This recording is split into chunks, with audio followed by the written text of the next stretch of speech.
اعوذ باللہ من الشیطان الرجیم بسم اللہ الرحمن الرحیم الذین ينفقون اموالهم باللیل والنہار سرا وعلانیۃ فلہم اجرہم عند ربہم ولا خوف علیہم ولا هم یحزنون الذین یأکلون الربا لا یقومون الا کما یقوم الذی یتخبطہ الشیطان من المس ذلك بأنهم قالوا إنما البيع مثل الربا وأحل الله البيع وحرم الربا فمن جاءه موعظة من ربه فانتهى فله ما سلف وأمره إلى الله ومن عاد فأولئك أصحاب النار هم فيها خالدون صدق الله العظيم رب اشرح لي صدري ويسر لي أمري واحلل عقدة من لساني يفقهوا قولي۔ ابھی سورہ مبارکہ کا وہ رکوع ہم پڑھ رہے ہیں کہ جو آج کے حالات میں اہم ترین ہے، اس لیے کہ اس دور میں اللہ کے خلاف بغاوت کی سب سے بڑی شکل تو ہے غیر اللہ کی حاکمیت کا تصور۔ سب سے بڑا شرک یہ ہے، نفسیاتی اعتبار سے سب سے بڑا شرک، مادے پر توکل، بتوں سے تجھ کو امید خدا سے نو امیدی، مجھے بتا تو صحیح اور کافری کیا ہے۔ لیکن یہ نفسیاتی اور داخلی بات ہے۔ خارجی اور واقعاتی دنیا میں سب سے بڑا شرک اس وقت وہ غیر اللہ کی حاکمیت، جو اب عوامی شکل اختیار کر گئی، عوامی حاکمیت۔ اور اس کے بعد اس وقت کے گناہوں میں، بدعملی میں سب سے بڑا فساد جو ہے وہ سود کی بنیاد پر ہے۔ سب سے بڑا فتنہ، سب سے بڑا فساد دنیا میں جو اس وقت سب سے بڑی شیطنت ہے، جو یہودیوں کے ذریعے سے پورے گلوب کو اپنی گرفت میں لینے کے لیے بےتاب ہے، وہ یہی ہے جو سود کا ہتھ کنڈا ہے، اس کی حرمت۔ یہاں ایک سوال میرے ذہن میں کبھی کبھی پیدا ہوتا تھا کہ یہ جو پہلی آیت ہے اس کا تعلق تو انفاق فی سبیل اللہ کے ساتھ ہے، اسے پچھلے رکوع کے ساتھ شامل ہونا چاہیے تھا، لیکن بعد میں یہ حقیقت مجھ پر منکشف ہوئی کہ بڑی حکمت کے ساتھ اس آیت کو اس رکوع کے ساتھ شامل کیا گیا ہے۔ وہ حکمت میں بعد میں بیان کروں گا۔ الذین ينفقون اموالهم باللیل والنہار، وہ لوگ کہ جو اپنا مال خرچ کرتے رہتے ہیں رات کو بھی دن میں بھی، سرا وعلانیۃ، خفیہ طور پر بھی اعلانیہ بھی، صدقات واجبہ اعلانیہ، صدقات نافلہ خفیہ، انفاق فی سبیل اللہ خفیہ۔ فَلَهُمْ أَجْرُهُمْ عِنْدَ رَبِّهِمْ وَلَا خَوْفٌ عَلَيْهِمْ وَلَا هُمْ يَحْزَنُونَ، ان کے لیے ان کا اجر محفوظ ہے ان کے رب کے پاس، نہ ان پر کوئی خوف طاری ہوگا اور نہ ہی وہ کسی حزن سے دوچار ہوں گے۔ الَّذِينَ يَأْكُلُونَ الرِّبَا، اب ربا کا مسئلہ شروع ہو رہا ہے، جو سود کھاتے ہیں۔ وجہ کیا ہے؟ اصل مسئلہ ہے اس سرپلس ویلیو کا۔ آپ کا کوئی شغل ہے، آپ کی ملازمت ہے، آپ کما رہے ہیں، آپ کا خرچ پورا ہو رہا ہے، کچھ بچت بھی ہو رہی ہے۔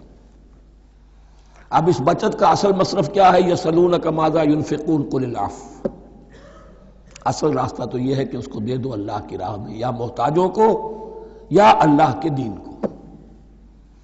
لیکن اب جو سود خورانہ ذہنیت ہے وہ یہ کہ اس بچت کو بھی مزید کمائی کا ذریعہ بناؤ، یہ سود خورانہ ذہنیت ہے۔ لہذا اصل میں سود خوری انفاق کا کی ضد ہے، اور یہ عقدہ مجھ پر کھلا جبکہ القرآن یفسر بعضہ بعضا، اس اصول کے تحت جب سورہ روم کی آیات کا میں نے مطالعہ کیا، وہاں یہی شکل آپ کو نظر آئے گی کہ ان دونوں کو مقابلے میں لایا گیا ہے، اللہ کی رضا جوئی کے لیے انفاق اور ربا، سود پر رقم دینا۔ وما آتیتم من ربا لیربو فی اموال الناس فلا یربو عند اللہ، جو کچھ تم دیتے ہو سود پر کہ وہ بڑھے لوگوں کے مال میں، محنت وہ کر رہا ہے اور آپ اس کی کمائی میں سے آپ وصول کر رہے ہیں اپنے اس سرمایہ کی وجہ سے۔ تو یہ گویا کہ آپ کا مال اس کے مال میں اس کی محنت سے بڑھ رہا ہے۔ الذی ما آتیتم من ربا لیربو فی اموال الناس فلا یربو عند اللہ، اللہ کے ہاں بڑھوتری نہیں ہوتی۔ وما آتیتم من زکاۃ تریدون وجہ اللہ فَأُولَٰئِكَ هُمُ الْمُضْعِفُونَ، اور وہ جو تم زکوٰۃ اور صدقات میں دے دیتے ہو اللہ کی رضا جوئی کے لیے، تو وہ ہیں جو دوہرے چوہرے کر رہے ہیں، ان کا مال بڑھ رہا ہے، اس کی بڑھوتری ہو رہی ہے۔ تو انفاق فی سبیل اللہ، صدقات، زکوٰۃ، اس کے بالمقابل، اس کے برعکس ہے، اپنی اس بچت کے مال کو اور آپ کو معلوم ہے آج کی بینکنگ سسٹم کا سب سے زیادہ زور بچت کی اسکیم، اور یہ سب کا سب جو ہے در حقیقت saving bank, saving account, save کرو، لیکن سیو کرو مزید کمانے کے لیے۔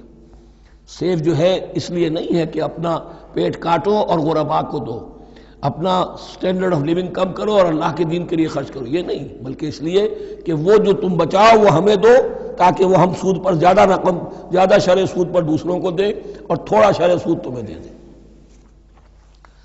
اب اس کے برعکس سے الذین یاکلون الربا، جو لوگ سود کھاتے ہیں، لا یقومون الا کما یقوم الذی یتخبطہ الشیطان من المس، وہ نہیں کھڑے ہوتے مگر ان کی طرح سے کہ جن کو شیطان نے مخبوط الحواس بنا دیا ہو چھو کر۔ یہاں عام طور پر یہ سمجھا گیا کہ یہ قیامت کے دن کا نقشہ ہے، یہ قیامت کے دن کا نقشہ تو ہوگا ہی، اس دنیا میں بھی سود خوروں کا حال یہی ہے۔ اور اگر ان کا نقشہ دیکھنا ہو تو کسی سٹاک ایکسچینج کو جا کے دیکھ لیجئے، معلوم ہوگا دیوانے ہیں، پاگل ہیں، چیخ رہے ہیں، دوڑ رہے ہیں، بھاگ رہے ہیں، وہ انسان نہیں نظر آتے اس وقت جو بھی کچھ ہو رہا ہوتا سٹاک ایکسچینج کے اندر۔ مخبوط الحواس انسان جو ہے وہ ہو جاتا ہے، یہ سود خوری کی وجہ سے۔ الذین یاکلون الربا لا یقومون الا کما یقوم الذی یتخبطہ الشیطان من المس ذلک بانہم قالوا انما البیع مثل الربا، اور ان کے سب سے بڑھ کر مخبوط الحواس ہونے کا مظہر یہ ہے، یہ اس لیے کہ وہ کہتے ہیں کہ بیع بھی تو ربا کی طرح ہے، بیع بھی تو سود ہے۔ میں نے 100 روپے کا مال خریدا، 110 میں بیچ دیا، 10 بچ گئے، یہ ربا ہے، ربا جائز ہے۔ 100 روپے کسی کو دیے اور 110 لیے، یہ سود ہو گیا۔ بھائی کیوں ہو گیا؟ 100 روپے کی شے دے دی، یہ 100 روپیہ دے دیا، کیا فرق پڑا؟ 10 لاکھ کا مکان بنایا، 4000 کے قرضے کے ماہانہ کرائے پر دے دیا، جائز ہو گیا۔ 10 لاکھ کسی کو دیا اور اس سے 4000 روپیہ مہینہ دینا شروع کیا، یہ سود ہو گیا، حرام ہو گیا۔ عقلی طور پر یہ باتیں ہیں کہ جو سود کے حامیوں کی طرف سے کہی جاتی ہیں۔ انما البیع مثل الربا، بیع میں بھی جو نفع ہوتا ہے، ربح اور ربا یہ میں اس وقت بیان کر چکا ہوں سورہ بقرہ کے دوسرے رکوع کے ضمن میں۔ تو یہ جان لیجئے کہ اس ظاہری سی مناسبت کی وجہ سے ان کا مخبوط الحواس لوگ جو ہیں وہ اس دونوں کے اندر کوئی فرق محسوس نہیں کرتے۔ یہاں اللہ تعالیٰ نے ان کے قول کا عقلی جواب نہیں دیا، بلکہ جواب کیا دیا؟ احل اللہ البیع وحرم الربا، اللہ نے بیع کو حلال قرار دیا ہے اور ربا کو حرام قرار دیا ہے۔ اب تم بات یہ کرو، اللہ کو مانتے ہو یا نہیں؟ رسول کو مانتے ہو یا نہیں؟ قرآن کو مانتے ہو کہ نہیں؟ یا اپنی عقل کو مانتے ہو؟ اگر تم مسلمان ہو، اگر تم مومن ہو تو اللہ کا حکم جو وہ فرمائے، نہ صرف اللہ کا، جو رسول کا ہے، ما آتاکم الرسول فخذوہ وما نہاکم عنہ فانتہوا، جو کچھ رسول تمہیں دے لے لو اور جس چیز سے روک دے رک جاؤ۔ یہ تو شریعت کا معاملہ ہے۔ ویسے اس میں جو فرق واقع ہوتا ہے وہ یہ ہے کہ ایک ہے فلوئڈ منی، فلوئڈ کیپٹل، ایک ہے فکسڈ کیپٹل۔ مکان 10 لاکھ کا ہے، لیکن مکان سے جو شخص رہ رہا فائدہ کیا اٹھائے گا؟ 1 مہینے رہے گا نا، بس اس کا بدل آپ نے لے لیا۔ 10 لاکھ روپے کسی کو نقد دے دیے، وہ کسی کام میں لگائے گا، 12 لاکھ بھی بن سکتے ہیں، 15 بھی لگ سکتے ہیں، 8 بھی رہ سکتے ہیں۔ اس میں آپ نے فکسڈ اگر لیا تو یہ حرام ہے۔ ان دونوں میں اگرچہ عام طور پہ کہا جائے گا یہ بھی کیپٹل ہے وہ بھی کیپٹل ہے، مکان بھی تو سرمایہ کی ایک شکل ہے، لیکن یہ فکسڈ کیپٹل ہے، اس کی شکل بدل نہیں رہی ہے۔ اس مکان میں تو ایک شخص رہ جائے گا، سکنا ہوگا، اس کی رہائش ہے، یا آپ کہیں گے اس کی ویئر اینڈ ٹیئر ہے تو اس کا آپ نے بدل لے لیا، بس ختم۔ لیکن وہ جائے گا، وہ مکان آپ کے لیے رہ جائے گا۔ لیکن یہ کہ 10 لاکھ جس کو دیا نقد، وہ کاروبار کرے گا، کچھ اور کہیں لگائے گا، اس کے اندر اضافہ بھی ہو سکتا ہے، کمی بھی ہو سکتی ہے، اس میں پھر فکسڈ پروفٹ لینا یہ ہے حرام، اور ان دونوں میں کوئی مناسبت نہیں۔ لیکن اللہ تعالیٰ نے یہ جواب نہیں دیا، جواب دیا احل اللہ البیع وحرم الربا فمن جاءہ موعظۃ من ربہ فانتہی فلہ ما سلف، تو جس شخص کے پاس اس کے رب کی طرف سے یہ نصیحت پہنچ گئی اور وہ باز آ گیا، رک گیا، فلہ ما سلف، تو جو کچھ پہلے وہ لے چکا ہے وہ اس کا ہے، وہ اس سے واپس نہیں لیا جائے گا، حساب کتاب نہیں کیا جائے گا کہ تم اتنا سود کھا چکے ہو واپس کرو۔ لیکن اس کا یہ مطلب بھی نہیں کہ اس کا کوئی گناہ ان پر نہیں ہوگا. وَأَمْرُهُ إِلَى اللَّهِ، اللہ کے حوالے رہے گا، معلق رہے گا. اللہ چاہے گا تو معاف بھی کر دے گا اور اللہ چاہے گا تو پچھلے سود کے اوپر بھی اس کی سرزنش ہوگی. أَمْرُهُ إِلَى اللَّهِ. وَمَنْ عَادَ، لیکن اس نصیحت کے آنے کے بعد بھی جس نے دوبارہ یہ حرکت کی، فَأُولَٰئِكَ أَصْحَابُ النَّارِ هُمْ فِيهَا خَالِدُونَ، تو یہ جہنمی ہے اور اس میں ہمیشہ ہمیشہ رہیں گے. يَمْحَقُ اللَّهُ الرِّبَا وَيُرْبِي الصَّدَقَاتِ، اللہ تعالیٰ ربا کو مٹاتا ہے، دباتا ہے. اور ہمارے زمانے میں شیخ محمود احمد مرحوم نے ایک کتاب لکھی ہے مین اینڈ منی، اس میں ثابت کیا ہے جہاں جو یہ سود کا معاملہ چلتا ہے تین چیزیں ساتھ ساتھ بڑھتی چلی جاتی ہیں. جتنا سود بڑھے گا ان امپلائمنٹ بڑھے گی، انفلیشن بڑھے گی، نتیجے میں انٹرسٹ ریٹ بڑھے گا. جیسے انٹرسٹ ریٹ بڑھے گا ان امپلائمنٹ مزید ہوگی، انفلیشن زیادہ ہوگی. اٹس اے ویشس سرکل، اور اسی کے نتیجے میں تباہی ہو جاتی ہے، چھپی رہتی ہے وہ تباہی. وہ تو ایک ہی وقت میں بینک کرپٹ ہوگا، کوئی بینک، بڑے بڑے بینک جو ہیں دیوالے نکلیں گے. ابھی جو کوریا کا حشر ہو رہا ہے اور جو اس سے پہلے روس کا ہو چکا ہے، یہ سارا جو ہے یہ یوں سمجھیے شیش محل کی طرح ہے. اس میں تو ایک پتھر پڑے گا تو ٹکڑے ہو جائیں گے. وَمَنْ عَادَ فَأُولَٰئِكَ أَصْحَابُ النَّارِ هُمْ فِيهَا خَالِدُونَ يَمْحَقُ اللَّهُ الرِّبَا وَيُرْبِي الصَّدَقَاتِ. اللہ تعالیٰ پالتا ہے، صدقات کو پالتا ہے، بڑھاتا ہے اللہ کے ہاں. وہ آیت میں سنا چکا ہوں آپ کو، سورہ روم کی 39ویں آیت ہے یہ. وَمَا آتَيْتُم مِّن رِّبًا لِّيَرْبُوَ فِي أَمْوَالِ النَّاسِ فَلَا يَرْبُو عِندَ اللَّهِ وَمَا آتَيْتُم مِّن زَكَاةٍ تُرِيدُونَ وَجْهَ اللَّهِ فَأُولَٰئِكَ هُمُ الْمُضْعِفُونَ. واللہ لا يحب کل کفار اثیم، اور اللہ کو ہرگز پسند نہیں ہے وہ سب کہ جو ناشکرے ہیں اور گناہ گار ہیں. ان الذین آمنوا وعملوا الصالحات واقاموا الصلاة وآتوا الزکاة لهم اجرهم عند ربهم ولا خوف علیہم ولا هم يحزنون. ہاں جو لوگ ایمان لائیں اور نیک عمل کریں. نیک عمل میں ظاہر بات ہے جو شے حرام ہے اس کا چھوڑ دینا بھی لازم ہے، اور نماز قائم رکھیں، زکوٰۃ ادا کریں، ان کے لیے ان کا اجر محفوظ ہے ان کے رب کے پاس. ولا خوف علیہم ولا هم يحزنون. یا ایھا الذین آمنوا اتقوا اللہ وذروا ما بقی من الربا، اے ایمان والو اللہ کا تقوی اختیار کرو اور چھوڑ دو جو رہ گیا ہے سود میں سے. آج فیصلہ کر لو کہ جو بھی کچھ تمہیں کسی کو قرض دیا تھا اب اس کا سود چھوڑو. یا ایھا الذین آمنوا اتقوا اللہ وذروا ما بقی من الربا ان کنتم مؤمنین، اگر تم مومن ہو. فَإِن لَمْ تَفْعَلُوا، اور اگر تم نے ایسا نہ کیا، باز نہ آئے، فَاعْذَنُوا، تو کان کھول کر سن لو، بِحَرْبٍ مِّنَ اللَّهِ وَرَسُولِهِ، اللہ اور اس کے رسول کی طرف سے اعلان جنگ. یہ الٹیمیٹم ہے اگر باز نہیں آتے سود سے. دیکھیے کسی اور گناہ پر یہ بات نہیں آئی، اللہ اور اس کے رسول کی طرف سے اعلان جنگ. وَإِن تُبْتُمْ فَلَكُمْ رُءُوسُ أَمْوَالِكُمْ، اگر تم توبہ کرو تو تمہارے جو اصل راس المال ہے وہ تمہیں لوٹا دیے جائیں گے. سود چھوڑ دو، راس المال واپس لے لو. لا تظلمون ولا تظلمون، نہ تم ظلم کرو سود لے کر اور نہ تم پر ظلم کیا جائے کہ تمہارا راس المال بھی دبا دیا جائے. لا تظلمون ولا تظلمون.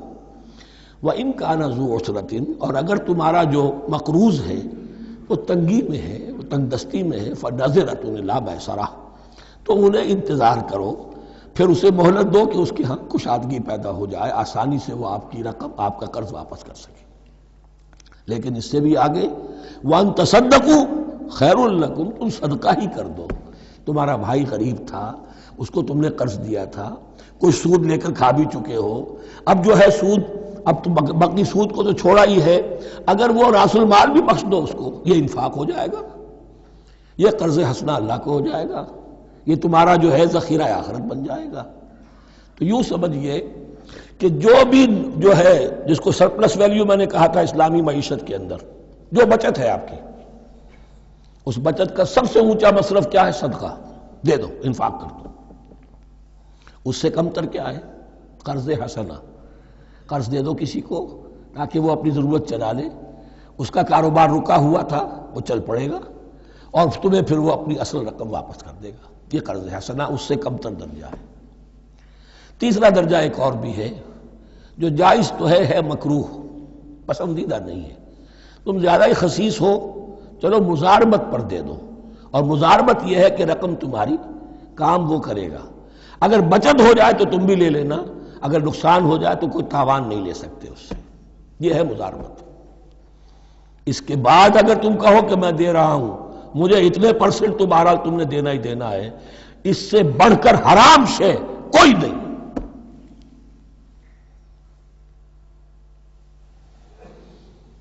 وَإِنْ كَانَ ذُو عُسْرَةٍ فَنَظِرَةٌ إِلَىٰ مَيْسَرَةٍ، تو اگر وہ ہے مقروض تمہارا وہ تنگی میں ہے پھر انتظار کرو، اسے مہلت دو اس کی کشائش تک. وَأَن تَصَدَّقُوا خَيْرٌ لَكُمْ، اور اگر تم صدقہ ہی کر دو، خیرات کر دو، دے دو، بخش دو، وہ تمہارے لیے بہتر ہوگا. ان کنتم تعلمون، اگر تم جانتے ہو، اگر وہ حکمت تمہارے اندر آ گئی ہے، اگر تم اولو الالباب ہو، اگر تم سمجھدار ہو، تو جو کچھ تمہیں بچت اس سے ہوگی، جو اللہ کے ہاں اجر و ثواب ملے گا، وہ تمہیں یہ رقم واپس لے کر جو ہے اس سے کیا مل جائے گا. وَاتَّقُوا يَوْمًا تُرْجَعُونَ فِيهِ إِلَى اللَّهِ، یہ آیت آخری آیت ہے قرآن کی نزول کے اعتبار سے. آیت ڈرو اس دن سے، تو دیکھیے وہی آیت یاد کیجئے. وَاتَّقُوا يَوْمًا لَا تَجْزِي نَفْسٌ عَن نَفْسٍ شَيْئًا وَلَا يُقْبَلُ مِنْهَا شَفَاعَةٌ وَلَا يُؤْخَذُ مِنْهَا عَدْلٌ وَلَا هُمْ يُنصَرُونَ. وَاتَّقُوا يَوْمًا لَا تَجْزِي نَفْسٌ عَن نَفْسٍ شَيْئًا وَلَا يُقْبَلُ مِنْهَا عَدْلٌ وَلَا تَنفَعُهَا شَفَاعَةٌ وَلَا هُمْ يُنصَرُونَ. وَاتَّقُوا يَوْمًا تُرْجَعُونَ فِيهِ إِلَى اللَّهِ، ڈرو اس دن سے جس دن کے لوٹا دیے جاؤ گے تم اللہ کی طرف. ثم توفى كل نفس ما كسبت، پھر ہر جان کو پورا پورا دے دیا جائے گا جو کمائی اس نے کی ہوگی. وهم لا يظلمون، اور ان پر کوئی ظلم نہیں ہوگا.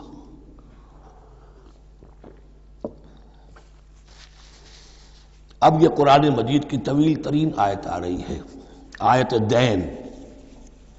کوئی قرض کا معاملہ ہے، کوئی قرض کا معاملہ ہے کہ آپ نے کسی کو قرض دیا، یا کوئی کاروباری معاملہ ہے، اشتراک ہے جس میں کہ جو بھی ہوگا بعد میں نتائج نکلیں گے. ان سب کے بارے میں حکم ہے کہ لکھ لیا کرو. ہم کیا کرتے ہیں قرض دیتے ہوئے، اب دوست ہے، بھائی ہے، عزیز ہے، کیا لکھوانا، اس سے کیا کہے گا، اعتماد نہیں ہے. کاروبار شروع ہو گیا، زبانی باتیں کر لی، اس کے بعد رو رہے ہیں، چیخ رہے ہیں، چلا رہے ہیں. جو حدیث میں آتا ہے کہ اللہ تعالیٰ 3 قسم کے لوگوں کی فریاد سنتا ہی نہیں. ایک وہ جو قرض دیتے ہوئے یا کوئی معاملہ کرتے ہوئے لکھواتا تو ہے نہیں اور بعد میں روتا ہے.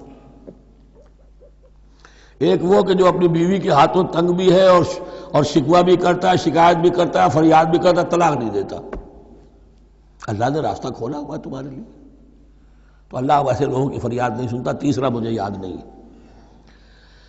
یا ایھا الذین آمنوا اذا تداینتم بدین الی اجل مسمى فاکتبوہ، اے اہل ایمان جب بھی تم کوئی معاملہ کرو قرض کا ایک وقت معین تک کے لیے، تو وقت معین ہونا چاہیے. یہ قرض دے رہے ہیں، کب واپس ہوگا. فاکتبوہ، تو اس کو لکھ لیا کرو. یہ فعل امر ہے، الامر للوجوب، واجب ہے یہ. ولیکتب بینکم کاتب بالعدل، اور چاہیے کہ کوئی لکھنے والا تمہارے مابین عدل کے ساتھ، لکھنے والا کوئی ڈنڈی نہ مار جائے، انہیں بھی چاہیے کہ وہ صحیح صحیح لکھے. ولا یاب کاتب ان یکتب کما علمہ اللہ فلیکتب، اور کسی بھی شخص کو جسے اللہ نے سکھایا ہوا ہے کتابت لکھنے کا کام، تو اس کو انکار نہیں کرنا چاہیے لکھنے سے. اللہ نے اسے یہ علم دیا ہے، اسے چاہیے کہ لکھ دے. اس لیے کہ اس معاشرے میں پڑھے لکھے لوگ تو بہت کم ہوتے تھے. اب بھی یہ ہوتا ہے، عرائض نویس وغیرہ ہوتے ہیں، وثیقہ نویس ہوتے ہیں، پیسے دے کے ان کو جو لکھواتے ہیں. لیکن اگر کوئی وثیقہ نویس جو ہے بے ایمانی کرے اور لکھنے میں کوئی کمی کر جائے، تو جو جس کے اوپر ذمہ داری ہے اسے نقصان پہنچ جائے گا. وَلْيَكْتُبْ بَيْنَكُمْ كَاتِبٌ بِالْعَدْلِ، اور چاہیے کہ لکھنے والا تمہارے مابین انصاف کے ساتھ لکھے. وَلَا يَأْبَ كَاتِبٌ أَن يَكْتُبَ كَمَا عَلَّمَهُ اللَّهُ فَلْيَكْتُبْ، اور نہ انکار کرے کوئی لکھنے والا اس سے کہ وہ لکھے جیسے اللہ نے اسے سکھایا ہے، تو لکھنا چاہیے. وَلْيُمْلِلِ الَّذِي عَلَيْهِ الْحَقُّ، لکھتے وقت املا وہ کرائے جس کے ذمے رقم آ رہی ہے، جس پر حق آ رہا ہے. علیہ الحق، وہ لکھوائے. جس کا مال ہے وہ نہ لکھوائے، جس پر ذمہ داری آ رہی ہے وہ لکھوائے، جو میں کیا ذمہ داری لے رہا ہوں. وَلْيَتَّقِ اللَّهَ رَبَّهُ، اور اللہ سے ڈرتا رہے اپنے رب سے. وَلَا يَبْخَسْ مِنْهُ شَيْئًا، اور لکھوانے میں اس میں سے کوئی شے کم نہ کر دے. فَإِنْ كَانَ الَّذِي عَلَيْهِ الْحَقُّ سَفِيهًا، اب اگر وہ جو مقروض ہے، جو قرض دے رہا ہے، جس کے ذمے کوئی ذمہ داری آ رہی ہے، وہ ناسمجھ ہے یا بوڑھا ہے، ضعیف ہے، اور لا یستطیع ان یمل، یا اس کے اندر یہ اتنی صلاحیت نہیں ہے کہ املا کرا سکے. یہاں املا کے معنی میں ہے. ہوا فلیملل ولیہ بالعدل، تو اگر وہ نہیں املا کرا سکتا تو اس کا کوئی ولی ہو، اس کا کوئی وکیل ہو، اس کا کوئی اٹارنی ہو، وہ اس کی طرف سے اس کو لکھوائے۔ واستشہدوا شہیدین من رجالکم، یہ ایک ہی آیت چل رہی ہے ابھی، پورے رکوع کے اوپر ایک آیت پھیلی ہوئی ہے، سوائے آخر میں تھوڑا سا حصہ دوسری آیت آئے گی۔ واستشہدوا شہیدین من رجالکم، اور گواہ بنا لیا کرو دو اپنے مردوں میں سے، فإن لم یکونا رجلین، اور اگر دو مرد دستیاب نہ ہو، فرجل وامرأتان، تو ایک مرد اور دو عورتیں، ممن ترضون من الشہداء، اور وہ بھی دونوں کے نزدیک مقبول ہوں شہداء، کہ ہاں دونوں کو اعتماد ہے ان پر۔ اب یہ جو سوال آ گیا کہ ایک مرد کی جگہ دو عورتیں، دو مرد یا پھر ایک مرد کا ہونا تو لازم ہو گیا، محض عورت کی گواہی نہیں چلے گی، لیکن اس کا آیا مسئلہ ہر قسم کے معاملے کا ہے یا قرض اور مالی معاملات میں وثیقہ نویسی کا، یہ ایک علیحدہ مسئلہ ہے، یہ تو باتیں پھر فقہا کے ہاں تفصیل سے ملتی ہیں، لیکن یہ مسئلہ موجود ہے کہ دو مرد، اور اگر دو مرد دستیاب نہ ہوں تو ایک مرد اور دو عورتیں، تو سوال تو پیدا ہو گیا کہ کیا عورت کی گواہی عادی ہے؟ ان تضل احداہما فتذکر احداہما الاخری، مبادا ان میں سے کوئی ایک بھول جائے تو یاد کرا دے دوسری۔ عقلی سوال پیدا ہو گیا، کیا مرد نہیں بھول سکتا؟ کیا جواب ہے اس کا؟ جواب یہ ہے کہ واقعتاً اللہ تعالیٰ نے عورت کے اندر نسیان کا مادہ زیادہ رکھا ہے۔ الا یعلم من خلق وہو اللطیف الخبیر، کیا وہی نہ جانے گا جس نے پیدا کیا ہے؟ اس نے پیدا کیا ہے، وہ جانتا ہے۔ نسیان کا مادہ کیوں زیادہ رکھا یہ بھی سمجھ لیجئے، عقلی بات ہے، منطقی بات ہے۔ She has to play the role of number 2، اسے مرد کے تابع رہنا ہے، جو نمبر 2 ہوتا ہے اس کے اوپر، اس کے کبھی احساسات کے اوپر، کبھی جذبات کے اوپر کوئی نہ کوئی کوفت، کوئی قدورت آتی ہے، اور اس میں اللہ تعالیٰ نے ان کا سیفٹی والو رکھا ہوا، بھول جانا، اگر بھولنا نہ ہو، یاد ماضی عذاب ہے یا رب چھین لے مجھ سے حافظہ میرا، یہ نسیان جو ہے یہ بھی ایک بہت بڑی نعمت ہے، ورنہ تو کوئی صدمہ دل سے اتری نا، کوئی غصہ کبھی ختم ہوئی نا، تو بھولنے کا معاملہ یہ سیفٹی ویلو اللہ نے عورت میں زیادہ رکھا ہے، اس لیے کہ اسے مرد کے تابع ہو کر رہنا ہے، اور جب تابع ہو کر رہنا ہے تو اسے زیادہ اس کے احساسات پہ، جذبات پر زیادہ مواقع آئیں گے کہ اس کو کچھ زک پہنچے، اس کے لیے یہ سیفٹی ویلو کے نسیان ہے، یہ زیادہ رکھ دیا گیا ہے۔ ان تضل احداہما فتذکر احداہما الاخری، اب یہ کہ اگر یہ بات سمجھ میں نہ آتی تب بھی اللہ کا حکم ہے ماننا ہے، اگر فکس کیپٹل اور فلوئڈ کیپٹل کا فرق سمجھ میں نہیں آتا تب بھی بیع حلال ہے، ربا حرام ہے، اللہ خیر صلی اللہ احل اللہ البیع وحرم الربا، لیکن اگر حکمت سمجھ میں آ جائے تو نور علی نور۔ ولا یابی الشہداء اذا ما دعوا، اور نہ انکار کریں گواہ جب کہ ان کو بلایا جائے، اب گواہی کے لیے بلایا جائے تو گواہ نہیں آ رہے، نخرہ کر رہے، نہیں، ان کو آنا چاہیے۔ ومن اسلم ممن کتم شہادتہ عندہ، شہادت من اللہ ہے، جو اللہ کی کوئی گواہی جو ہے اگر چھپائی ہے تو بہت بڑا ظلم ہے۔ ولا تسأموا، اور اس سے تھکو مت، کسل مت کرو، سستی مت کرو، ان تکتبوہ، کہ تم لکھو اسے، صغیراً اور کبیراً، چاہے چھوٹا معاملہ ہو چاہے بڑا ہو، الی اجلہ، وقت معین کے لیے، اتنا قرض دے رہا ہوں، اتنے وقت میں آپ نے مجھے لوٹانا ہے، اس کے بعد آپ بڑھا سکتے ہیں، آپ دیکھ سکتے ہیں، اسے مزید مہلت دے سکتے ہیں، ایسے ہی حالات ہیں تو آپ معاف بھی کر سکتے ہیں، لیکن یہ کہ جب لکھنا ہے، حکم دیا جا رہا ہے تو اس میں اجل معین ہو، الی اجلہ، اور اس میں چھوٹے بڑے کی تفریق نہ کرو، چاہے چھوٹا مسئلہ بڑا لکھ لو، ذالکم اقسط عند اللہ، یہ اللہ کے نزدیک بھی زیادہ مبنی بر انصاف ہے، واقوم للشہادہ، اور گواہی کے لیے زیادہ قوی ہوگا اور زیادہ درست ہوگا، لکھی ہوئی شے ہوگی تو اب معاملہ جو ہے بہت واضح رہے گا، ورنہ زبانی یادداشت کے اندر کہیں کہیں جو ہے تعبیر ہی میں فرق ہو جاتا۔ وعدنا اللہ ترتابو، اور یہ اس کے بہت قریب ہے کہ تم بھولو گے نہیں، الا ان تکون تجارۃ حاضرۃ تدیرونھا، الا یہ کہ کوئی لین دین ہو، تجارت ہو جو حاضر ہوتی ہے دست بدست، آپ نے سودا دیا، اس نے پیسے دے دیے، اب کیش میں وہ دے دیجئے یا آپ دینا چاہیں تو، ورنہ یہ شریعت میں لازم نہیں ہے۔ اگر ایسا دست بدست کا معاملہ ہے تو پھر یہ ہے کہ وہ تو ہو گیا ایکسچینج، وہ مال جو ہے دکاندار نے مال دیا، آپ نے پیسے دے دیے، اس کے لکھنے کی ضرورت نہیں ہے۔ الا ان تکون تجارۃ حاضرۃ تدیرونھا بینکم، تو اگر وہ تجارت ہو کہ نقد تمہاری چلتی ہے، آپس میں لین دین ہو رہا ہے، فلیس علیکم جناح الا تکتبوھا، تو کوئی حرج نہیں ہے تم پر کہ اسے نہ لکھو۔ واشہدوا اذا تبایعتم، اور گواہ بنا لیا کرو جب کوئی مستقبل کا سودا کرو۔ یہ بیع سلم جو ہوتی ہے یہ مستقبل کا سودا ہے، قرض کا سودا ہے۔ بیع سلم بھی ایک طرح کا قرض ہے۔ آج آپ طے کرتے ہیں کسی شخص سے، کسی کاشتکار سے، زمیندار سے کہ اگلا موسم جو آئے گا فصل کا، گیہوں کی فصل کا، تو اتنے روپے من کے حساب سے 500 من گندم میں آپ سے لوں گا۔ یہ بیع سلم کہلاتی ہے، اور اس میں لازم ہے کہ پوری قیمت ابھی ادا کر دیں، لیکن اس میں بھی کہ اس وقت آپ کو اتنی گندم دینی ہے، اس کو لکھوا لو اور اس پر 2 گواہ بنا لو۔ واشہدوا اذا تبایعتم ولا یضار کاتب ولا شہید، اور نہ نقصان پہنچایا جائے کسی لکھنے والے کو یا گواہ کو، اور نہ نقصان پہنچائے کوئی لکھنے والا یا گواہ۔ یہ یضار دونوں کے لیے آ جائے گا، یہ معروف بھی ہے اور مجرور بھی ہے۔ نہ ضرر پہنچایا جائے اور نہ ضرر پہنچائے، نہ کوئی کاتب اور نہ کوئی شہید گواہ۔ وَإِن تَفْعَلُوا، اگر تم ایسا کرو گے، نقصان پہنچاؤ گے، فَإِنَّهُ فُسُوقٌ بِكُمْ، تو یہ تمہارے لیے بہت بڑے گناہ کی بات ہوگی۔ وَاتَّقُوا اللَّهَ، اللہ سے ڈرو، وَيُعَلِّمُكُمُ اللَّهُ، اللہ تمہیں تعلیم دے رہا ہے، وَاللَّهُ بِكُلِّ شَيْءٍ عَلِيمٌ، اللہ ہر چیز کا علم رکھنے والا ہے۔ یہ ایک آیت ہوئی ہے، آخری پارے کی میرا غالب 4 5 6 صورتیں جمع کر لے تو جا کر ہی ایک آیت کا حجم برابر ہوگا۔ جو میں نے کہا تھا کہ آیات کی تعیین توقیفی ہے، یہ ہمارے حساب کتاب سے، گرامر سے، منطق سے، علم بیان سے کسی سے کوئی تعلق نہیں اس کا۔ وَإِن كُنتُمْ عَلَىٰ سَفَرٍ، اور اگر تم سفر پر ہو، وَلَمْ تَجِدُوا كَاتِبًا، اب وہاں کوئی لین دین کا معاملہ ہو گیا، قرض کا ہو گیا، کاتب کوئی ہے نہیں، فَرِحَانٌ مَقْبُوضَةٌ، تو کوئی گروی شے رکھ لو قبضے میں،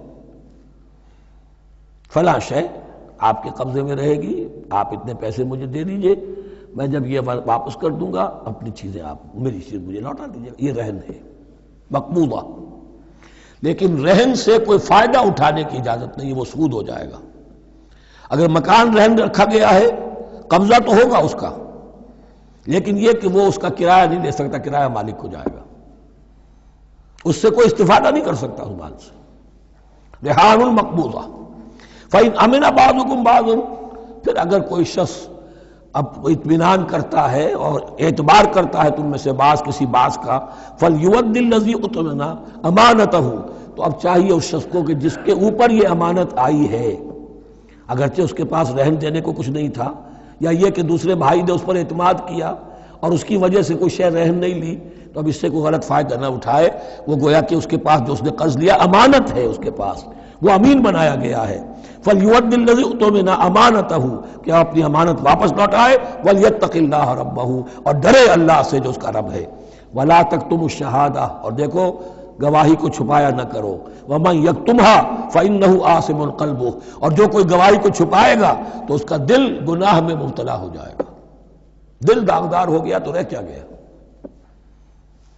وَاللَّهُ بِمَا تَعْمَلُونَ عَلِيمٌ، اور جو کچھ تم کر رہے ہو اللہ اسے جانتا ہے۔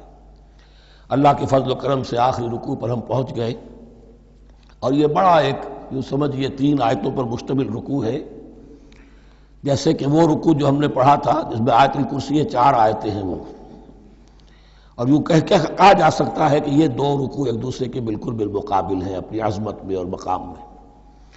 آیت الکرسی کی جگہ یہاں ایک دعا کی آیت ہے، جامع ترین دعا جو آئے گی آخری آیت میں، للہ ما فی السماوات و ما فی الارض۔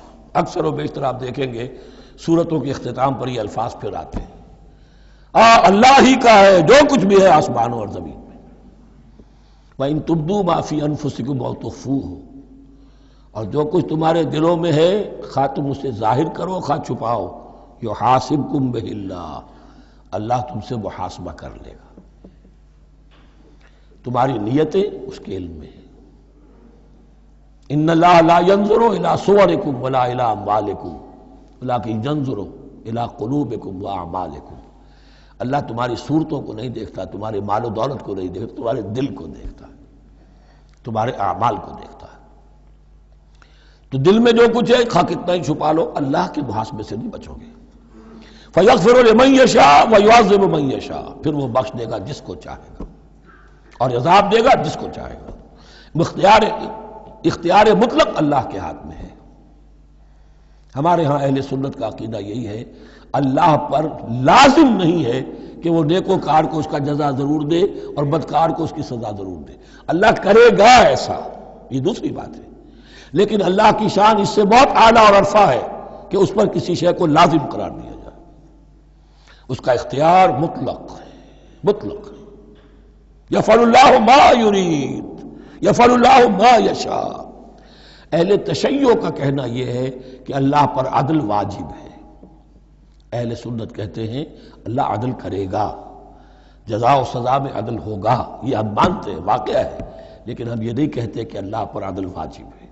اللہ پر کوئی شے واجب نہیں، بلکہ اللہ نے تو کتب علی نفسہ الرحمہ، اپنے اوپر واجب کیا ہے رحمت کو۔ وجوب کا لفظ جو آتا ہے اللہ پر تو وہ تو رحمت کا ہے، کتب علی نفسہ الرحمہ، اللہ نے اپنی ذات کے اوپر واجب کر لیا رحمت کو۔ واللہ علی کل شیء قدیر، اور اللہ ہر چیز کی قدرت رکھتا ہے۔ آمن الرسول بما انزل الیہ من ربہ والمؤمنون، ایمان لائے رسول صلی اللہ علیہ وسلم اس چیز پر کہ جو نازل کی گئی ان کی جانب ان کے رب کی طرف سے۔ غور طلب بات ہے، یہ بڑا باریک نکتہ ہے۔ نبی پر جب وحی آئی ہے کیسے پہچان لیا کہ یہ بدروح نہیں ہے، یہ جبرائیل ہے؟ آخر کوئی اشتباہ بھی تو ہو سکتا تھا، پہلا تجربہ تھا۔ اس سے پہلے نہ آپ نے کہانت سیکھی، نہ آپ نے کوئی اور اس طرح کی نفسیاتی ایکسرسائزز کی۔ آپ تو کاروباری آدمی تھے، ایک بہت ہی بھرپور زندگی گزار رہے ہیں، اہل و عیال والے ہیں، کاروبار کر رہے ہیں، ہائی ایسٹ لیول کا کاروبار ہے۔ تو فطرت جو ہے وہ پہچانتی ہے، نبی کی فطرت وہ اتنی پاک اور صاف ہوتی ہے کہ اس کے اوپر کوئی بدروح کا کوئی اثر ہو ہی نہیں سکتا۔ اگرچہ اس میں ایک اور واقعہ میں نے ایک جگہ پڑھا تھا، وہ میں پھر کسی وقت موقع آیا تو سناؤں گا آپ کو، اس وقت نہیں ہے۔ بہرحال ہمارے لیے بڑی تسکین کی بات ہے کہ اللہ تعالیٰ نے رسول کے ایمان کے تذکرے کے ساتھ ہمارے ایمان کا تذکرہ کیا۔ آمن الرسول بما انزل الیہ من ربہ والمؤمنون، ایمان لائے رسول صلی اللہ علیہ وسلم اس چیز پر جو نازل کی گئی ان کی جانب ان کے رب کی طرف سے، اور ایمان لائے صاحب ایمان۔ اللہم ربنا اجعلنا منہم، اللہم ربنا اجعلنا منہم۔ کل آمن باللہ وملائکتہ وکتبہ ورسلہ، یہ دوسرا مقام ہے سورہ بقرہ کے اندر جس میں ایمان کے جو اجزاء ہیں ان کو گنا گیا ہے۔ کچھ یاد ہے آیت البر، لیس البر ان تولوا وجوہکم قبل المشرق والمغرب ولکن البر من آمن باللہ والیوم الآخر والملائکۃ والکتاب والنبیین۔ یہاں بھی اسی طرح ہے، کل آمن باللہ وملائکتہ وکتبہ ورسلہ لا نفرق بین احد من رسلہ۔ اور یہ تیسری مرتبہ بات آ گئی ہے کہ رسولوں کے درمیان کوئی تفریق نہیں کی جائے گی۔ کہاں؟ پہلے تو آیا تھا 16ویں رکوع میں، لا نفرق بین احد منہم ونحن له مسلمون، اور اس سے بھی پہلے آیا تھا والذین یؤمنون بما انزل الیک وما انزل من قبلک، وہ لوگ جو ایمان رکھتے ہیں اس پر بھی جو ہے نبی آپ پر نازل کیا گیا اور اس پر بھی جو آپ سے پہلے نازل کیا گیا۔ لا نفرق بین احد من رسلہ، ہم اس کے رسولوں میں سے کسی کے مابین کوئی تفریق نہیں کرتے۔ تفضیل اسی صورت میں ثابت ہے، تلک الرسل فضلنا بعضهم علی بعض منهم من کلم اللہ ورفع بعضهم درجات وقالوا سمعنا واطعنا، وہی بات کہ جو کہی گئی تھی جب ان سے کہا گیا تھا واسمعوا، کیا کہا تھا انہوں نے؟ سمعنا وعصینا، سمعنا واطعنا، وہ کہتے ہیں ہم نے سنا اور مانا۔ غفرانک ربنا، ہماری درخواست ہے پروردگار، تیری بخشش مانگتے ہیں۔ غفرانک، نون پر زبر ہے، مفعول ہے، نسألک غفرانک، اے اللہ ہم تجھ سے سوالی ہیں، تجھ سے طلب کرتے ہیں، درخواست کرتے ہیں تیری مغفرت کا، وإلیک المصیر، اور تیری ہی جانب لوٹ جانا ہے۔ یہاں پر وہ ایمان بالآخرہ بھی آ گیا جو یہاں اوپر نہیں آسان، آمن باللہ وملائکتہ وکتبہ ورسلہ، پھر رسولوں کے ضمن میں لا نفرق بین احد من رسلہ، لیکن اس کے بعد وإلیک المصیر، مغفرت اور اللہ کی طرف ہی لوٹ جانا ہے ہمارا، اس میں ایمان بالآخرہ آ گیا۔ اب آخری آیت، لا یکلف اللہ نفسا الا وسعها، اللہ تعالی نہیں ذمہ دار ٹھہرائے گا کسی جان کو مگر اس کی وسعت کے مطابق۔ یہ بہت بڑے فضل و کرم والی آیت ہے، جیسے میں نے کہا تھا میگنا کارٹا جو ہے انسانی حقوق کا، کہ اجیب دعوت الداعی اذا دعان، جہاں بھی مجھے کوئی پکارے، جب پکارے میں اس کی پکار سنتا ہوں، قبول کرتا ہوں۔ ہاں فَلْيُؤْمِنُوا بِي فَلْيَسْتَجِيبُوا لِي، انہیں بھی چاہیے کہ میرا کہنا مانے، دو طرفہ بات چلے گی، یک طرفہ نہیں۔ میری مانو، اپنی منواؤ، تم دعائیں کرو گے ہم قبول کریں گے، تم ہماری بات نہیں مانتے پھر تمہاری دعا تمہارے منہ پر دے ماری جائے گی۔ کرتے رہو قنوت نازلہ 40 دن کے 80 دن پڑھتے رہو، ڈھاکہ تو بیٹھ ہی جائے گا، بیٹھ گئے۔ یہودیوں سے شکست تو ہو ہی جائے گی، ہو گئی۔ کرتے رہو، حرمین میں پڑھتے رہو قنوت نازلہ، مکے میں پڑھو، مدینے میں پڑھو، پوری دنیا میں پڑھو۔ اللہ کو پیٹھ دکھائی ہوئی ہے، اس کے دین کو پاؤں تلے روندا ہوا ہے، اللہ کے باغیوں سے دوستی ہے، کسی نے قبلہ ماسکو کو بنایا تھا اور کسی نے واشنگٹن کو بنایا تھا، تمہاری دعائیں کیسے قبول ہوں؟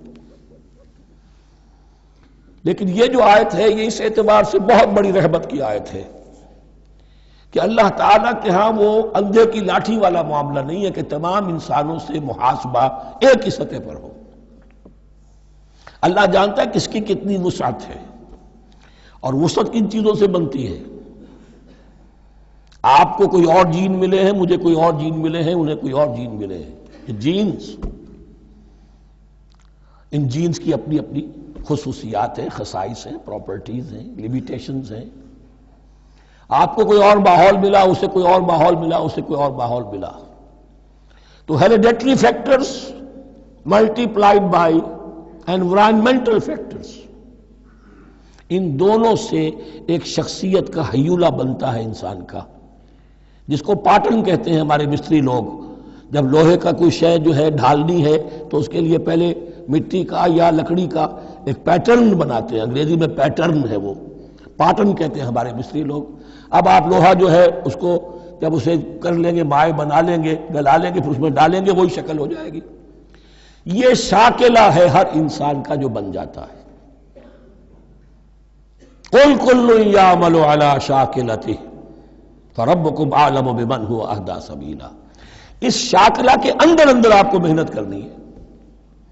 اللہ جانتا ہے کس کا شاکلہ وسیع تھا، کس کا شاکلہ تنگ تھا، کس کے جینز اعلیٰ تھے، کس کے جینز ادنا تھے، کس کے ہاں ذہانت زیادہ تھی، کس کے ہاں جسمانی قوت زیادہ تھی۔ جو بھی کچھ اس نے دیا ہے، جس کو وہاں ہم نے رکھا اس کو وہاں رکھا، اس نے وہاں تعلیم پائی، اس نے یہاں تعلیم پائی، جو بھی انوائرمنٹل فیکٹرز آئے ہیں، جو بھی جینیٹک فیکٹرز آئے ہیں، سب اللہ کے علم میں ہے۔ ان سب کو ملحوظ رکھ کے اللہ حساب لے گا۔ جو شاکلہ ہم نے تمہیں دیا تھا اس میں تم نے کیا کیا؟ ایک شخص کے اندر فرض کیجئے استعداد ہی ہے 20 درجے کی استعداد ہے، اس نے فرض کیجئے 18 درجے کام کر دیا، کامیاب ہو گیا۔ کسی میں استعداد 100 درجے کی تھی، اس نے 50 درجے کیا، ناکام ہو گیا۔ حالانکہ کمیت کے اعتبار سے 50 درجے زیادہ ہے 18 درجے سے، لیکن یہ 18 درجے کا کام وہ کر رہا ہے جس کے اندر استطاعت تھی ہی 20 کی، یا 18 ہی کی تھی، اس نے پوری کر دی۔ اور 50 درجے والا وہ جس کو اللہ نے دے رکھی تھی 1000 کی استطاعت، اس کا وہ 50 بیکار ہو گیا۔ تو اللہ تعالیٰ کا محاسبہ جو ہے انڈیویجول ہے، اس لیے فرمایا گیا کلہم آتی ہے یوم القیامت فردا، ان میں سب لوگ اس دن قیامت کے دن سب آئیں گے اکیلے اکیلے، تنہا تنہا، ہر ایک کا حساب ہوگا وہاں، اور ہر ایک کا حساب ہوگا لا یکلف اللہ نفسا الا وسعها، اللہ ذمہ دار نہیں ٹھہرائے گا کسی بھی جان کو مگر اس کی وسعت کے مطابق۔ البتہ اس کا اب ایک ریورس ہے۔ ہوتا کیا ہے، ہم سمجھتے ہیں دنیا میں تو بھاگ دوڑ کر رہے ہیں اور دین اجی ہمارے اندر تو استطاعت، دین کے کام کی صلاحیت ہی نہیں ہے۔ دنیا میں دیکھیں بڑے کامیاب تیزی کے ساتھ دوڑ رہے ہیں، کامیاب پر کامیاب، دین ہمارے اندر تو استطاعت نہیں ہے، استعداد ہی نہیں ہے، کیا کریں؟ یہ دھوکہ ہے، سیلف ڈسیپشن ہے۔ استعداد اور استطاعت کے بغیر اور صلاحیت اور ذہانت کے بغیر دنیا میں بھی آپ کما نہیں سکتے، محنت نہیں کر سکتے، کوئی نتائج حاصل نہیں کر سکتے۔ یہ دھوکہ اپنے آپ کو نہ دیجئے، یہ ہے جو کچھ کر سکتے ہو کیجئے، کھودیے اپنی شخصیت کو، کھود کر جو نکال سکتے ہو نکال دیجئے۔ ہاں آپ نکال سکیں گے اتنا ہی جتنا آپ کے اندر ودیت ہے، زیادہ کہاں سے لے آئیں گے؟ اور اللہ نے کس میں کیا ودیت کیا ہے وہ جانتا ہے، اس کا حساب لینا جو ہے محاسبہ وہ اس پر ہے کہ جو اس نے تمہیں دیا ہے۔ لا، اور یہ مضمون قرآن مجید میں 5 مرتبہ آیا ہے بہت اہمیت کے ساتھ۔ لا یکلف اللہ نفسا الا وسعها لها ما کسبت وعلیہا ما اکتسبت۔ اسی جان کے لیے ہے جو اس نے کمایا اور اس کے اوپر وبال بنے گا جو اس نے برائی کمائی۔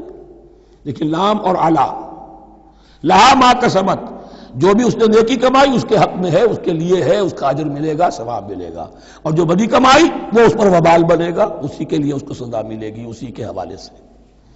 اب وہ آخری دعا آ گئی، جامع ترین اور عظیم ترین دعا ہے قرآن مجید کی۔ ربنا لا تؤاخذنا ان نسینا او اخطانا۔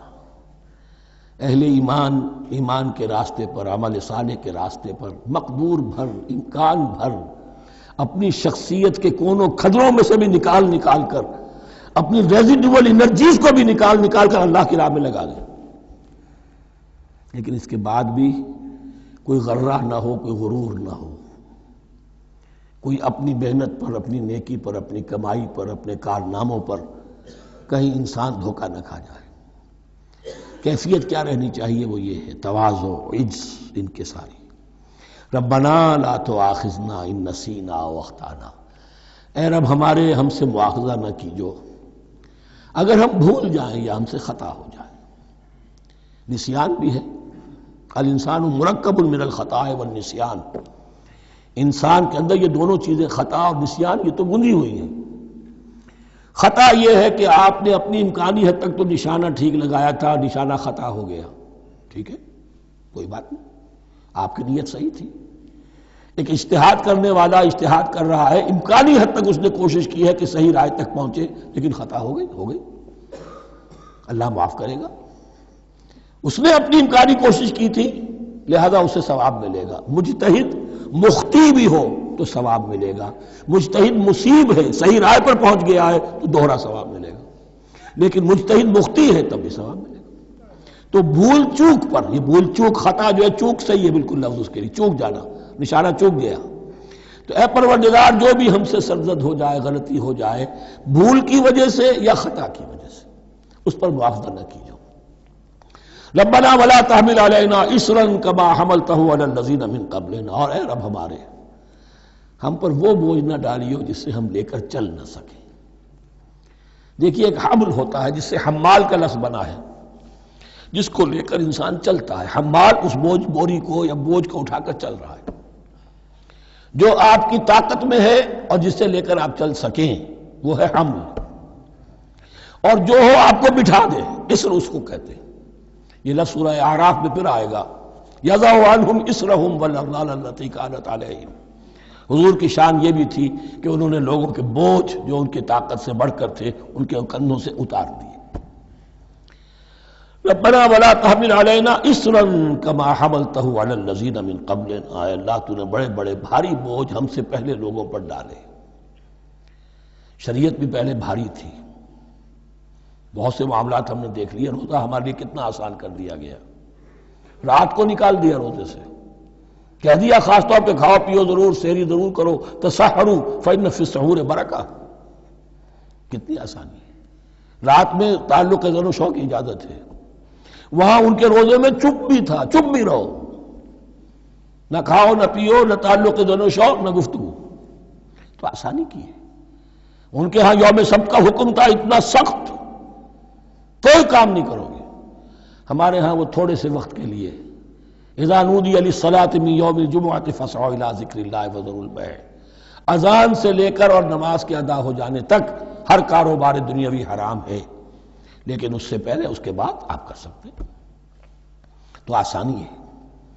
ربنا ولا تحمل علینا اصرا کما حملته علی الذین من قبلنا ربنا ولا تحملنا ما لا طاقت لنا به، اور اے رب ہمارے ہم پر وہ بوجھ نہ ہم پر عائد کیجو، ہم پر ڈالیو جس کی کہ ہمارے اندر طاقت نہ ہو.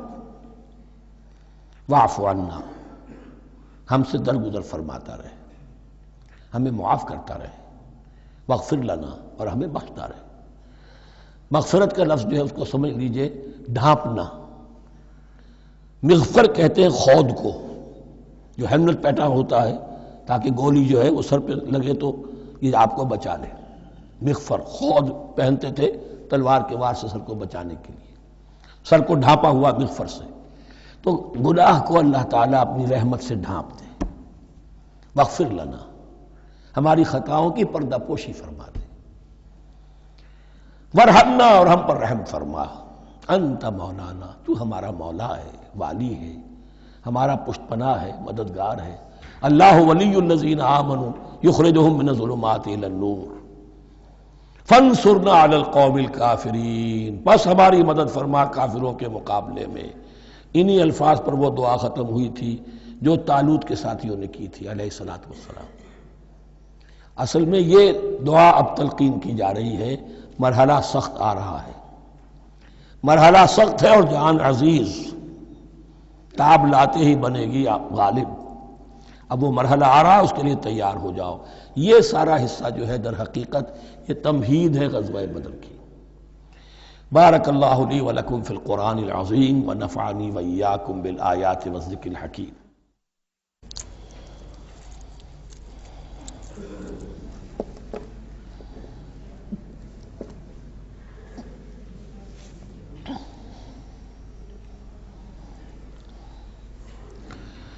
بسم اللہ اولہ و آخرہ.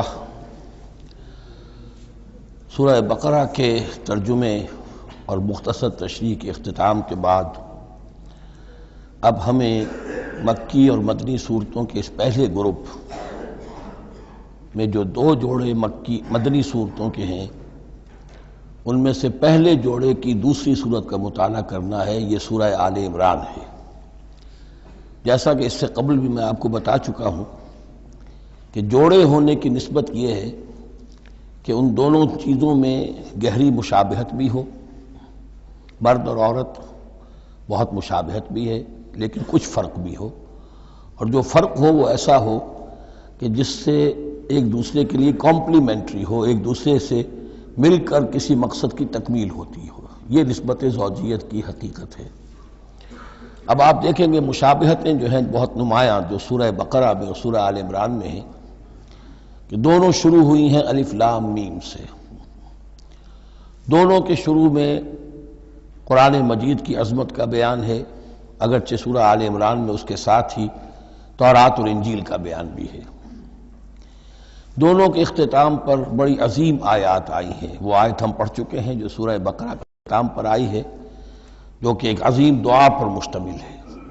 عظیم ترین دعاؤں میں سے اس کو شمار کیا جا سکتا ہے. ربنا لا تؤاخذنا ان نسینا واخطانا. سورہ آل عمران کے آخری رکوع میں بھی ایک نہایت جامع دعا آئی ہے. وہ 3-4 آیتوں میں پھیلی ہوئی ہے، بہت بڑی جامع دعا ہے.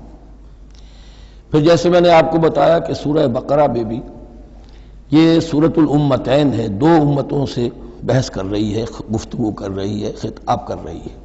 یہی معاملہ سورہ آل عمران کا بھی ہے، لیکن یہ فرق ہے کہ سورہ بقرہ میں زیادہ گفتگو ہے یہود کے بارے میں، اور سورہ آل عمران میں زیادہ گفتگو ہے آل عمران کے نصارہ کے بارے میں. تو گویا کہ اس طرح وہ تکمیل ہو رہی ہے کہ اہل کتاب کا جو ایک طبقہ تھا اور اہم تر طبقہ تھا یہود، دینی اعتبار سے ان کی اہمیت زیادہ تھی، چاہے تعداد میں وہ کم تھے اور کم ہے، لیکن یہ کہ دینی اعتبار سے ان کی اہمیت زیادہ رہی ہے. دوسرا طبقہ ہے یہ عیسائیوں کا، لیکن یہ کہ ان کا تذکرہ وہاں بہت کم آیا، یہاں آپ کو اس سورہ آل عمران میں زیادہ خطاب ان سے ملے گا۔ پھر جیسے سورہ بقرہ کا پہلا نصف جو ہے وہ 18 رکوعوں پر اور 152 آیات پر مشتمل تھا، اور نصف ثانی جو ہے وہ 22 رکوعوں پر لیکن 134 آیات پر مشتمل تھا، تو تقریباً مساوی دو حصے تھے۔ وہی کیفیت آپ کو یہاں ملے گی، بلکہ یہاں وہ بتمام و کمال ہے، دونوں حصے بہت مساوی ہیں۔ کل 20 رکوع ہیں، 10 رکوع ایک نصف اول میں ہے، 10 رکوع نصف ثانی میں ہے۔ صرف ایک آیت کا فرق ہے کہ پہلے 10 رکوعوں میں 101 آیات ہیں اور دوسرے 10 رکوعوں میں 99 آیات ہیں۔ پھر جیسے وہاں 3 حصے ہیں نصف اول کے، ویسے ہی یہاں بھی 3 حصے ہیں نصف اول کے، لیکن یہاں رکوعوں کی تقسیم نہیں ہے بلکہ آیات کی ہے۔ پہلی 32 آیات میں تمہیدی کلام ہے، جیسے کہ 4 رکوع سورہ بقرہ کے، اگرچہ وہاں روح سخن ابتدا ہی سے یہود کی طرف ہو گیا تھا، یہاں روح سخن ابتدا ہی سے نصارہ کی طرف ہے، لیکن یہ کہ یہاں کی 32 آیات اسی طرح تمہیدی کلام پر مشتمل ہیں جیسی کہ سورہ بقرہ کے 4 رکوع۔ پھر یہاں 31 آیات براہ راست خطاب ہے نصارہ سے، خاص طور پر حضرت عیسیٰ علیہ السلام کی ولادت کن حالات میں ہوئی، کیا ان کا مقام اور مرتبہ تھا، کیا ان کی اصل حیثیت تھی، پھر یہ کہ ان کے ساتھ کیا معاملہ ہوا۔ یہ حصہ نازل بھی ہوا ہے سن 9 ہجری میں، جو شامل یہاں کر دیا گیا ہے، حالانکہ اس سورہ مبارکہ کا اکثر و بیشتر حصہ جو ہے وہ سن 3 ہجری میں غزوہ احد کے بعد نازل ہوا ہے، لیکن یہ کہ یہ حصہ جو ہے 31 آیات پر مشتمل نازل ہوا سن 9 ہجری میں۔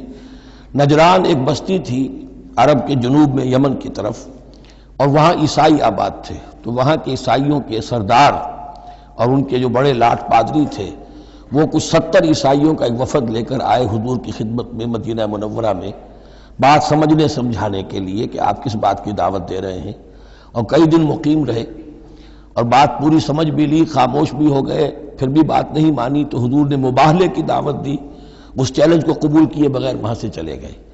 لیکن یہ کہ بہرحال انہوں نے جو ترتیب جس شدت کے ساتھ ہونی چاہیے تھی ان کی طرف سے وہ بھی نہیں کی، یہ شرافت کا انہوں نے مظاہرہ کیا۔ بہرحال یہ 9 رکوع، یہ جو 31 آیات ہیں سن 9 میں نازل ہوئی۔ یہی نوٹ کر لیجئے کہ سورہ بقرہ کی بھی ایک بات میں بتانے سے میں بھول گیا اس وقت، کہ یہ جو سود سے متعلق احکام ہیں، جو رکوع ہے، جو 38واں رکوع ہے سورہ بقرہ، یہ بھی تقریباً سن 9 میں نازل ہوا ہے۔ گویا کہ وہ مشابہت بھی موجود ہے کہ اگرچہ سورہ بقرہ کا اکثر و بیشتر حصہ غزوہ بدر سے قبل نازل ہوا، لیکن اس میں بھی کچھ آیات وہ ہیں جو سن 9 ہجری میں نازل ہوئی ہیں، اور سود کے بارے میں آخری حکم ہے۔ اسی طریقے سے یہاں جو یہ نجران کے عیسائیوں سے خطاب کے لیے جو آیات نازل فرمائی گئیں، یہ سن 9 میں نازل کی گئیں، لیکن شامل ہے سورہ آل عمران میں، کہ جس کا اکثر و بیشتر حصہ سن 3 ہجری میں غزوہ احد کے بعد نازل ہوا ہے۔ پھر جیسے سورہ بقرہ کے نصف اول کا جو آخری تیسرا حصہ تھا، وہ 15واں 16واں 17واں 18واں رکوع، اس میں یہ کہ حضرت ابراہیم کا ذکر تھا، خانہ کعبہ کا ذکر تھا، اسی طریقے سے وہی بات یہاں ملے گی آپ کو۔ اور یہاں اب اہل کتاب کو دعوت دی گئی ہے اسی انداز میں جیسے کہ وہاں 16ویں رکوع میں سورہ بقرہ کے دی گئی ہے۔ یہ تیسرا حصہ جو ہے نصف اول کا، یہ 38 آیات پر مشتمل ہے، بہت جامع آیات ہیں، بہت اہم آیات ہیں۔ اس کے بعد نصف ثانی شروع ہو جاتا ہے، جس میں کہ یا ایھا الذین آمنوا، جیسے 19ویں رکوع سے شروع ہوا سورہ بقرہ میں، یا ایھا الذین آمنوا استعینوا بالصبر والصلاۃ ان اللہ مع الصابرین، یہاں اب یہ 11واں رکوع جو ہے وہ شروع ہوگا، یا ایھا الذین آمنوا اتقوا اللہ حق تقاتہ ولا تموتن الا وانتم مسلمون۔ یہ جو نصف ثانی کے 10 رکوع ہیں، ان کی تقسیم یہاں پر عمودی ہے، افقی نہیں ہے، پھر تقسیم کر سکتے ہیں۔ پہلے 2 رکوعوں میں زیادہ خطاب مسلمانوں سے ہے، اور پھر اگرچہ روح سخن جو ہے پھر اہل کتاب کی طرف بھی ہے۔ پھر 6 رکوع مسلسل ہیں غزوہ احد کے حالات پر مشتمل، جو مسائل سامنے آئے ان پر تبصرہ، جو مسلمانوں سے غلطیاں ہوئیں ان پر گرفت، آئندہ کے لیے ہدایات۔ تو یہ پورے 60 آیات ہیں تقریباً، اور 6 رکوعوں پر پھیلی ہوئی ہیں۔ یہ سب کے سب یوں سمجھیے کہ قرآن مجید کا ایک مستقل باب ہے، چیپٹر ہے غزوہ احد، اس کا عنوان ہو سکتا ہے، لیکن قرآن میں اس طرح سے چیپٹر بنائے نہیں گئے ہیں، بلکہ یہ صورتیں ہیں کہ جو میں نے جیسا کہ ابتدا میں عرض کیا تھا تعارف قرآن کے ضمن میں، کہ یہ مجموعہ خطبات الہیہ ہے، ایک خطبہ نازل ہو رہا ہے اور اس کے اندر جو مضامین آ رہے ہیں، لیکن ان میں ربط اور ترتیب ہے۔ اس ربط اور ترتیب پر توجہ اب تک کم ہوئی ہے، لیکن اب اس دور میں قرآن حکیم کے علم و معرفت کا یہ پہلو بھی اب زیادہ نمایاں ہوا ہے کہ اس میں بڑا نظم ہے، نظام القرآن، اس کے اندر تنظیم ہے، اس میں آیات کا آپس میں ربط ہے، سورتوں کا سورتوں سے ربط ہے، اور ایسے ہی یہ جو ہے الٹب کلام نہیں ہے۔ پھر آخری دو رکوع، وہ ان میں سے ایک تو جو ہے آخری رکوع، وہ تو بہت ہی جامع ہے، اور اس میں وہ عظیم دعا بھی آئی ہے، اور فلسفہ ایمان کے بارے میں اہم ترین بحث ہے کہ جو اس مقام پر آئی ہے۔ اور اس طریقے سے، اور جو اس سے پہلے کا رکوع ہے 19واں رکوع، وہ بھی در حقیقت کنکلوڈنگ جس کو کہا جاتا ہے، سم اپ کرتے ہوئے پوری سورہ مبارکہ کے مضامین کو، بڑے جامع مضامین پر مشتمل ہے۔ تو اس طرح آپ دیکھیں گے، اور جگہ جگہ آپ دیکھیں گے کہ بعض اوقات تو الفاظ وہی آ رہے ہیں، وہی انداز ہے۔ وہاں بھی کہا گیا تھا مسلمانوں تم کہو ہم ایمان رکھتے ہیں اللہ پر اور جو کچھ ہم پر نازل کیا گیا اور جو کچھ ابراہیم پر اور اسحاق پر، وہی آپ کو آیات یہاں بھی ملیں گی۔ حضرت ابراہیم کا ذکر وہاں ہے، یہاں بھی ملے گا۔ یہود پر ضربت علیہم الذلۃ والمسکنہ والی آیت وہ یہاں بھی آئے گی۔ ذرا ترتیب کا فرق ہے، اور اسی ترتیب کے فرق کی وجہ سے ہمارے قاری صاحب جو ہیں حافظ مقبول صاحب، وہ چکر کھاتے رہے ہیں کہ سورہ بقرہ میں وہ اس مقام کو پڑھتے ہوئے اور وہ چلے جاتے تھے سورہ آل عمران میں۔